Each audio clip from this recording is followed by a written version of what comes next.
అసలు అదే ఏమి అంటే ఇంత స్ట్రాంగ్ ఎట్లా అసలు ఎప్పుడు చూసి అంత ఫ్రెష్‌గా అంటే మైండ్ ఫ్రెష్‌గా ఉంటే ఆటోమేటిక్‌గా అంతే కదండి. అంతేనా? అంతే ఆబ్వియస్‌గా. నాకు ఇప్పుడు ఫర్ ఎగ్జాంపుల్ 2 ఏళ్ళు back I was going through mentally చాలా బ్యాడ్ పీరియడ్. ఎలా అంటే ఇప్పటిదాకా నేను మీకు కోట్ చేస్తాను. నేను 190 దేశాలు తిరిగాను. అది ఫేకా, రియలా అది పక్కన పెట్టేస్తే కొంతమంది ఫేక్ అనుకుంటారు, కొంతమంది రియల్ అంటారు. ఎస్పెషల్లీ మనం వెళ్ళలేకపోతే మనం వీధి కూడా దాటలేమనుకోండి. వేరే వాడిని ఒక మాట అనేస్తే మనకి ప్రశాంతంగా ఉంటుందన్నమాట. అర్థమైందా? ఇప్పుడు మీరు ఏదో చాలా సక్సెస్‌ఫుల్ అయ్యారనుకోండి. నేను చేయలేకపోయాను అనుకోండి. మిమ్మల్ని ఒక మాట అనేసాను అనుకోండి. నాకు మనశ్శాంతిగా ఉంటుంది. సరే ఇగో మనం ఎలా సాటిస్ఫాక్షన్. అది మన ఇన్ఫీరియారిటీ కాంప్లెక్స్‌కి అది పక్కన పెట్టేస్తే నేను 195 దేశాలు తిరిగాను. యూట్యూబ్ ఛానల్ ఉంది. యూట్యూబ్ ఛానల్ బెగ్గింగ్ కాదు. నా ప్రొఫెషన్. మీరు ఎలా టీవీ చేస్తున్నారో అలా టీవీ చేస్తున్నారు. నా ప్రొఫెషన్ కూడా కాదు. నా హాబీ. ఇప్పటిదాకా ఒక్కసారి ఎవరిని అడుక్కోలేదు. నేను బీదరుపులు అరవలే. అంటే నాకు ఇది అయిపోయింది, నా టికెట్ పోయింది, నా పాస్‌పోర్ట్ పోయింది, నా హెల్త్ బాలేదు అడగలేదు. ఒక్క promotion, cool drink promotion, biscuit promotion, soap promotion, oil promotion ఏది ఒక్క చేయలేదు. ప్రమోషన్ కూడా చేయకుండా 2024లోని 190 దేశాలు కంప్లీట్ చేశాను. I'm very proud of it.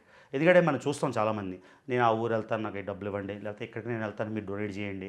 ఇలా ఒక్కటి కూడా చేయకుండా with pride I'm gonna say 20 నా 190 దేశాలు ఒక్క ప్రమోషన్ తీసుకోకుండా, ఎవరి దగ్గర నయా పైసా తీసుకోకుండా, మా నాన్న అమ్మ దగ్గర కూడా తీసుకోకుండా, నా స్వార్జితంతోనే మొత్తం తిరిగేశాను. కానీ ఇప్పుడు 2025 వచ్చింది కదా, నా 190 అకాంప్లిష్ చేశాను. అందుకని ఎవరికైనా ప్రమోషన్లు నేను చేయాలంటే రవి తెలుగు ట్రావెల్లో నాకు రోజు కాల్ చేసేయండి. అన్ని ప్రమోషన్లు చేసేస్తాను. బెట్టింగ్ యాప్స్ కూడా, బెట్టింగ్ యాప్స్ మీద కూడా కాంట్రవర్సీ చేశారు కదా.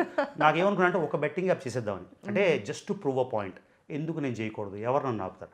నాకు అనిపించింది అనుకోండి మోరల్గా నేను చేయకూడదని, వెరీ గుడ్. కానీ నాకు చేయాలి అన్నప్పుడు, అది లీగల్ అన్నప్పుడు ఎవరు ఆపుతారు. రోల్ మోడలే చేశారు కదా! మళ్ళీ ఎక్స్ప్లెయిన్ చేస్తాను. నా రోల్ మోడల్ ఎవరు? మీరే చెప్పారు ఒక ఇంటర్వ్యూలో హర్ష సాయి అని. అంటే ఒక ఒకానొక టైంలోనా? ఒక ఆస్పెక్ట్లో ఇప్పుడు ఆయన పబ్లిక్ సర్వీస్ చేస్తాడు చాలామంది. ఇప్పుడు నేను 100 కోట్లు 200 కోట్లు సంపాదించుకోవచ్చు, కానీ అది వెనక్కి ఇవ్వక్కర్లేదు కదా. నేనే 10 విల్లాలు కొనుక్కోవచ్చు, 10 పెంట్ హౌస్లు కొనుక్కోవచ్చు. ఆ ఆస్పెక్ట్లో ఆయన నిజంగా రోల్ మోడల్. ఎందుకంటే నాలో సగం వయసు ఉంటుందేమో, ఆయన 23 24 నాకు కరెక్ట్గా గుర్తులేదు. అంత చిన్నోడు అయినా కూడా ఏదో చేసి డబ్బులు ఆయనకు కూడా ఉత్పత్తి అవ్వవు కదా, ఇంట్లో పెరగవు కదా. ఏదో చేసి ఆయనకు వచ్చిన డబ్బులు ఆయన చేస్తున్నాడు. నాకైతే ఏం ప్రాబ్లం లేదు, యాజ్ లాంగ్ యాజ్ లీగాలిటీ ఉంటే. ఇప్పుడు మోరల్ రైట్ ఉంటుంది, ఎథికల్ రైట్ ఉంటుంది. మోరల్ రైట్లో నేను షర్ట్ వేసుకోవచ్చు, వేసుకోకూడదని కొందరు అంటారు, ఇలా కూర్చోకూడదు, ఇలా కూర్చోవాలంటారు. ఇవి అందరినీ కన్విన్స్ చేయను. సో నేను కూడా బెట్టింగ్ యాప్ గురించి ఎందుకు చెప్తున్నానంటే just to prove a point. నాకు బెట్టింగ్ యాప్స్ చేయాల్సిన అవసరం లేదు. అంటే ఎవరో ఎందుకు నన్ను ఎలాగ నాకు కంట్రోల్ చేస్తారు, నువ్వు ఇది చేయకూడదు అని. నాకు ఇంతకుముందు చెప్పారు నేను సినిమా రివ్యూలు చేయకూడదంట. అప్పటి నుంచి పక్కా చేస్తున్నాను. అంటే ఎవరైతే చేయొద్దు అన్న పెద్ద ఇష్యూ చేశారో ఆ రోజు నుంచి ప్రతి సినిమా చూసి రివ్యూ చేస్తున్నా. ఎవరు నాకు చెప్పేది?